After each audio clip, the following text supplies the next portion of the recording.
Hi, my name's Phil. I like talking about politics, and in this video I'd like to catch up with the latest from the Tories' dysfunctional campaign as Michael Gove spectacularly trolls his own party and leadership, and Rishi Sunak has had such a bad time that the poor lamb has taken today off after just 2 days into the campaign. So it would appear you can't turn your back on this campaign for a moment. I went out for a couple of hours last night. Couldn't believe what happened when I came back. More Tory MPs jumping the sinking ship. One of them was Michael Gove. This was a bit of a shock. But then when I thought about it, I also thought it's not at all surprising either. But it is top trolling to infect the upper echelons of the Tory party with Kemi Badenoch and then abandon ship.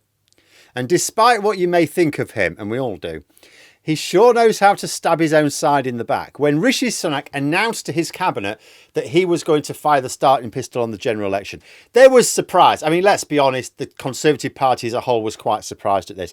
And the reports you can take with a bit of a pinch of salt.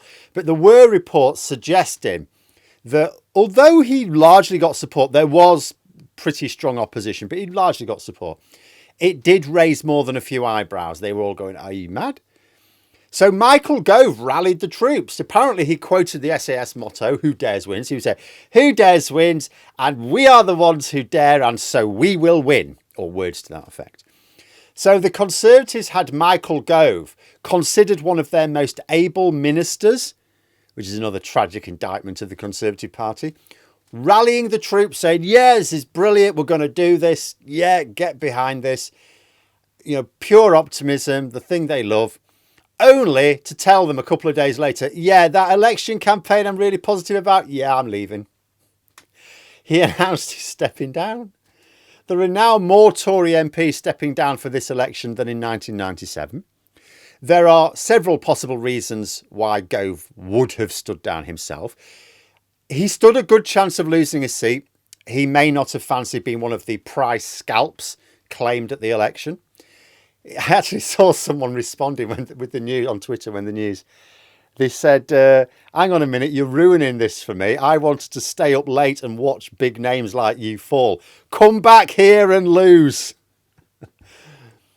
He may not have he may not have been that. He may just have not fancied going back into opposition if he did win his seat. Or maybe he was just sick of the Conservatives. It has to be said, he has been asked to come up with solutions to tricky problems by both Boris Johnson and Rishi Sunak over the last few years, only to see his proposals tossed into the bin every single time. But for whatever reason, he's not standing. And there is a massive sense of abandoned ship to the Conservative reaction to the general election. It will almost certainly have come as a gut punch to Rishi Sunak to lose someone of Gove's stature. He would have been one of his more able advocates on the campaign trail. Now, maybe Gove will still play a major role in the general election campaign, but it will now be a much less effective role because Gove cannot convince people that he believes in the Conservative project when he's abandoned it himself. Every time he talks, "Oh yeah, of course we can win and we're going to do this and it's going to be marvellous," people just turn around to him and say, "So why are you leaving? Why are you leaving?" He's not old yet. He looks it, but he's not. In fact, things have gone so badly wrong for Rishi Sunak. He's having a day off today. This is not normal so early on in the campaign. A campaign he chose the timing of. But it's a measure of just how fragile his ego is. He just can't take the ridicule. I mean, let's run down the last few days. He calls the election in the pissing rain without shelter when he has a £2 million media room in the building behind him. He suffers the bad PR of being filmed slinging a Sky News reporter out of a launch event that night.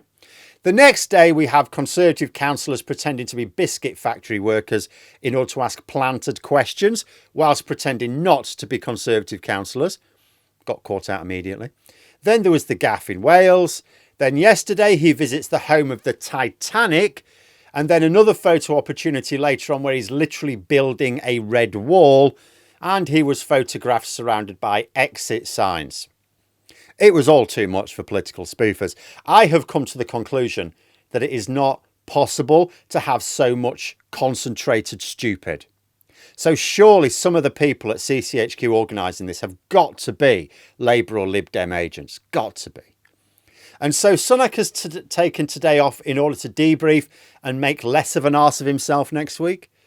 Now, yes, it is. I mean, if they sit down today and they come up with a decent campaign plan for next week, Sunak can get past this shaky start. It is possible, you know, a few days bad luck. If the rest of the campaign's fine, yeah, people will sort of move on. The memes will still be there, but he'll move on. The problem is that he's discussing the next step with the same people who told him to announce the election in a monsoon, to get caught out deceiving the public, to associate himself with the Titanic, and then pose for photos building a red wall. Because taking a day off on day 3 of the campaign is a really bad look. Doesn't happen. You don't do that. Like, in order for it to be worth the damaging perceptions, he needs to make sure he uses the time today to come back really strong. But it's been clear for a very long time, Sunak and his advisors are completely clueless when it comes to anything to do with politics. But I think Sunak would be a bit better this year. I did think things would step up, because from the 1st of January, CCHQ have been staffed with the professional strategists, not his usual gaggle of yes men. So surely having professional election teams in place would boost his campaign. But no. Isaac Levidow and the others at CCHQ are not covering themselves in glory here, are they? In fact, I've already said, anyone who's working on this campaign should probably leave it off their CV for future employment. I mean, I would suggest it would be better to explain the gap in their employment by saying they were in rehab or a mental asylum than claiming to be responsible for this clown fiesta. So after 2 days and over a dozen extra Tory MPs stepping down, that's extra, leaving the Conservatives with I think it's about somewhere between 100 and 150 candidates they still got to find at very short notice now. Rishi Sunak has run for the sanctuary of the fridge even quicker than Johnson did. And in the vacuum, all the news can report of is, if it's Tory news, Jeremy Hunt mulling over more tax cuts for the rich, because that's going to solve their electoral problems.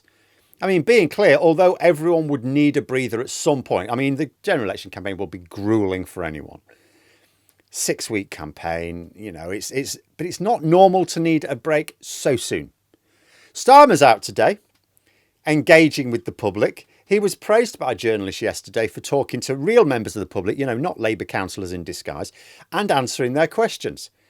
And this is what Sunak wants to avoid. It's why I say, oh no, we should have loads of TV debates, all preferably with the Sun or GB News.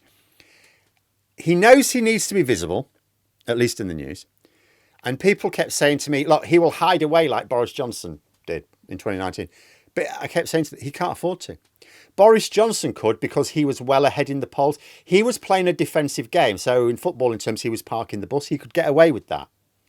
Every time you go out to the public or do anything, an interview, a TV debate, whatever, if you're ahead in the polls, you're risking something going wrong.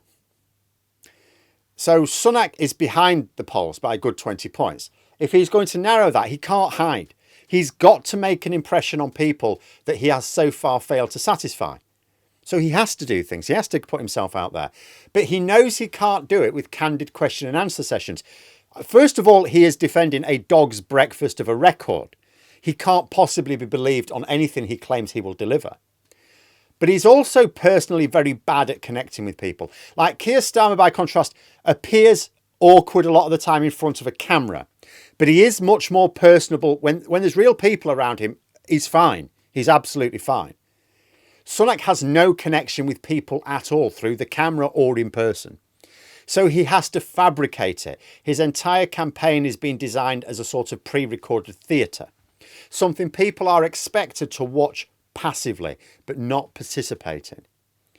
That is the problem they need to crack. How can they do that? They need carefully stage managed set pieces, a control freak's dream, but without it looking like it's stage managed. But they're really bad at organising it. And at this point, you can expect that the only days in this campaign where Sunak or his team won't be inviting ridicule will be days like today where he's hidden away. But those days just leaves the space clear for Keir Starmer to fill the headlines. Today he's talking about lowering the voting age. That's what the news is about. Keir Starmer talking about lowering the voting age. It's Labour news. Because the Only Conservative campaign news is Tory MPs queuing up to announce their retirement from Parliament. And Rishi Sunak nowhere to be seen. Nice one. But there we are. Those are my thoughts. If you enjoyed the video, please subscribe for further content and click the like button. You can also sign up for memberships if you'd like to support the channel further. Thanks for watching. Until next time, I'll see you later.